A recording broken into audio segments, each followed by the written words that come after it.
But the actual people who are fighting now, who started this fighting we are talking about, came from Rwanda. They did not come from Rwanda.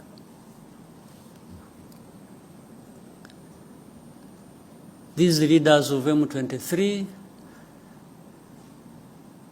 and the majority of their fighters came from Uganda, where they had been as refugees who ran away from, or as a result of solving the problem of 2012, 2013, when these people moved to Uganda and others came here. I remember for specific actually number, those who came here were between 500 and 600, whom we disarmed and gave back arms to the government of DRC at the time. And had been kept here for a long time until when things as they kept changing, the government of DRC used to send even their officials to come and speak to people here, where we had held them in camps, to speak them purportedly to resolve their problems.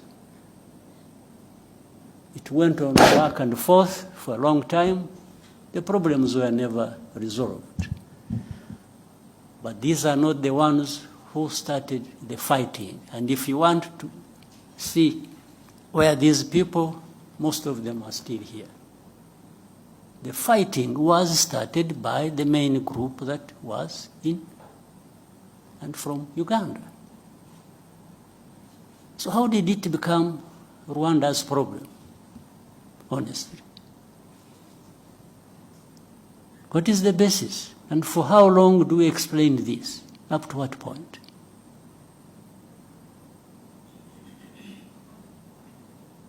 These people, the ones who lead this, and then the other hundreds of groups fighting in Eastern Congo, have nothing to do with Rwanda. The only reason Rwanda comes into question now for this is for a couple of reasons. One, these are Rwandophones. They speak in Rwanda. Well, but that is also what maybe became their main crime in Congo. So if they speak Kinyarwanda, that has turned into reasons for persecution. And that's why we have refugees here for over 2 decades.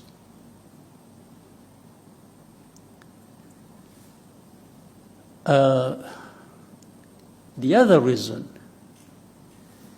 is the FDLR that has been these genociders who have been in Congo for the last 30 years, whom the international community have really entertained. I think they have deliberately preserved them.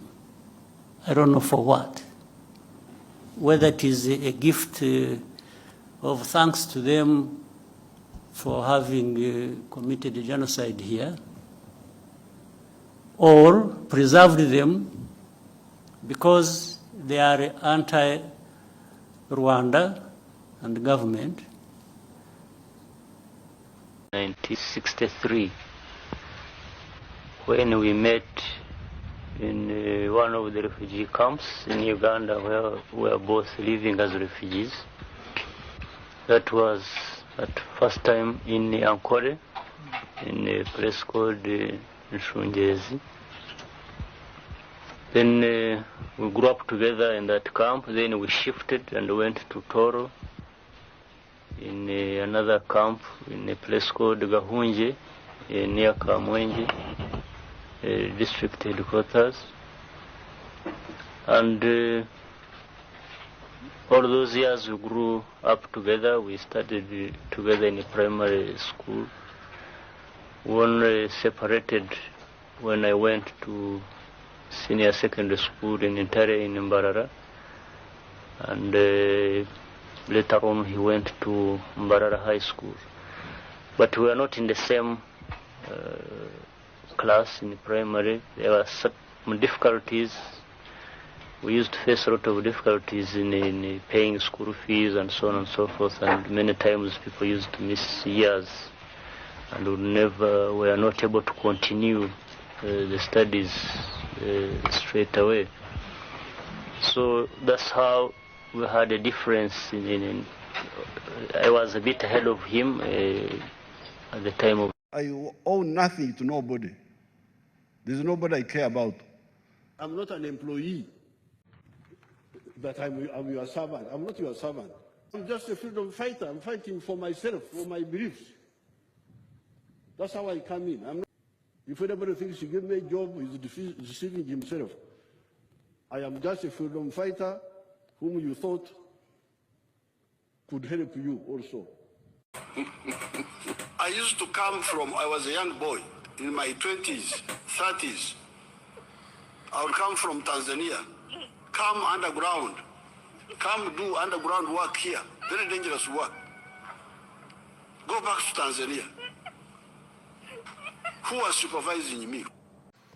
The problem, the group of these traitors, like Kyagulanyi and some of the other opposition, not all of them, some of the opposition, especially the ones who used to belong to the Besigye group, Besigye wing, they don't understand that Uganda is a land of martyrs. In my New Year's speech, I made this reference, but people don't listen to my speeches. They think I'm just talking. I never talk anything. Everything I talk is deliberate and decisive. If you read that speech of my New Year, I said, you people, Uganda is the land of martyrs, if you don't know. Martyrs, this is what they call martyrs. We're young boys, young boys, all of them. I don't think there was any, I hear there was one who was 40 years old, but all the others were young boys. But when Mwanga told them to do bad things, they refused. And Mwanga said, I will kill you. He said, okay, you kill us. That's what happened. And they died, but the one who killed them disappeared also. The reason we fought Amin was not because Amin was killing, the killing people came later. But we were in our Uganda, in our journey of Africa, unity, Pan-Africanism. Now we could see Amin could not understand.